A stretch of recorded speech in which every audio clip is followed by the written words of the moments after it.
અને અમુક તો એવા આમ હોય ને ઈતરડી ટાઈપ કે જૈનમાં જ હોય લોહી પીવા. આ ગ્રાઉન્ડ છે, પોતાને ખબર છે કે હલાતું દોડાતું નથી, હાલીને હાલીને જાય તો અડીને જાય, જેથી જો બોલો દોડવાવાળા બિચારા આમ સાઈડમાં દોડતા હોય છે. એક તો માન ઓલા દોડે છે અને એને વચ્ચે નડો છો, મરો ને હાલવા આવે તો આમ સાઈડમાં મરો કોણ ના પાડે છે? તમારે તો નક્કી છે આમે સાવર શર્ટ છે જ તે, તો ઓલાની શું લેવા ભઠ્ઠી બગાડો છો?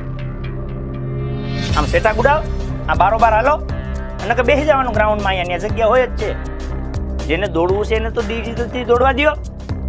અને તમે કદાચ એવી કોશિશ કરશો કે અહીંયા અંદર વચ્ચે હાલશું ને પૂરું કરી લેવું, એવું લાગે 6 જન્મ સુધી આવી રીતના હાલશો તો એ પૂરું નહીં થાય. અને જે લોકોને દોડવું છે ને, તમે કદાચ વચ્ચે આવશો એ તો સાઈડમાંથી દોડી જાય, એમાં કોઈ ડાઉટ નહીં, 100% દોડી જાય. કેમ કે એ તો દોડવા જ આવ્યા છે, દોડશે જ તે. તમે ધ્યાન રાખજો, માનવતા જેવું કંઈક રાખજો, પણ છતાંય ન દોડે તો સાઈડમાં સેટું મરવાનું, દોડતું એને નડવાનું નહીં વચ્ચે.